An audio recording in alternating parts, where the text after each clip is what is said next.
NCCC just wrapped up its third year of summer camps. Several more camps were added this year. Amanda Pucci is Camp NCCC Director and tells us more. Camp started because we wanted to bring the community to the community college. We started doing sports camps to help our coaches with recruitment. We branched out into culinary and pastry for the new complex that's being built downtown Niagara Falls. So we're just trying to offer more and bring the community on campus so they can really see what we're about. This is our third year of Camp NCCC. We started off our first year only running 2 camps. The numbers were very small. And now into our third year, we've tripled the amount of camps and campers. So we're very excited for that, and we still use the NCCC housing suites. This year, we ran 3 sports camps and 2 culinary camps. Our first one was girls cheerleading, boys lacrosse, culinary, pastry, and girls volleyball. The college suites has a large impact on our numbers. You know, most kids think of camping as in a cabin or in a dorm room, and when they come here, they realize that's not the case. It's actually a 4-bedroom suite with a living room and a kitchen area. So campers are like, wow, this is all for me.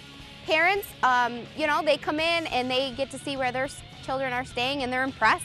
This was our second year of girls cheerleading, sponsored and featured by the Buffalo Jills, where we actually have the cheerleading coach Stephanie Madison and the choreographer Kelly Wagner come in along with 8 current Buffalo Jills, and they teach our campers from Monday to Thursday morning a routine, a dance, and a mount. And on Thursday they have a competition where the parents come in and they do different categories and they win trophies. The girls work really hard all week, and it's really amazing to see what they can come up with in 4 short days. Last year we ran the camp with 30 girls, and this year we had 91. So we tripled, and the girls are ecstatic. They love being with the Jills. They love being on campus, they love staying in the housing, and they really, really love working with the Jills. This was our third year of running boys lacrosse, where we feature the Buffalo Bandits.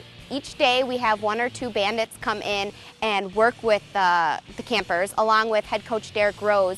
He's the NCCC head coach, and he was the director this year. The boys love having the pros here. All they kept saying all day was, oh, we get to work with a pro, we get to work with a pro. So they really enjoyed it. We had Mark Steinhaus come 2 of the days, and they teach the kids different drills and stuff like that. This was our second year of running culinary this year. We branched out, and on the second week we offered pastry as well, where Chef Mark Mistriner, he was the lead director in both of those camps. We're really preparing for what's going to be coming downtown Niagara Falls with the new Culinary Institute, and this was kind of like an eye-opening to see if the community had any interest in culinary and pastry, and it was. Our camps filled up within 2 weeks. We had 2 labs full, so we actually started a waiting list for these camps this year. Culinary started as low as 8 and all the way to 18. We had 2 different labs with beginners and you know, more experienced chefs, and the 8-year-olds loved it. They love being a part of it, making their own food, learning new recipes. They really loved it. In pastry camp this year, my office is across the hall, so it made me hungry. They made cheesecake, cinnamon rolls, brownies, cupcakes, croissants, apple pie. The things that they made this year, I was impressed every day. And they would make like 2 or 3 recipes a day, so it wasn't just 1 recipe a day. Culinary and pastry were just commuter camps. They came from 9 to 2, Tuesday through Thursday. It was a quick 3 days in, 3 days out, and we provided breakfast and lunch to them. Head coach Billy Beeline ran his basketball camp this year, which again was just a commuter camp, Monday through Thursday. He had about 35 boys ranging from ages 8 to 14.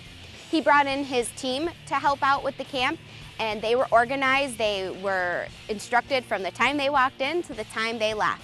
When the campers came in, Bill actually divided them up into different age groups, so they worked with their own age group and had their own instructors with them throughout the week. This was our third year of running girls volleyball as well. Coach Joe Dagler has been the director for the last 3 years. His numbers are pretty consistent. He has about 30 girls every year, and actually 2 of our counselors were with him during his college years when the team went to nationals. So that's cool for the girls to see that, you know, these are experienced players that took their team to nationals. The girls volleyball age range is usually an older crowd. It's usually about 14 to 18, and they're really high school players that are serious about their game and learning to get better, and that's really why they come to this camp.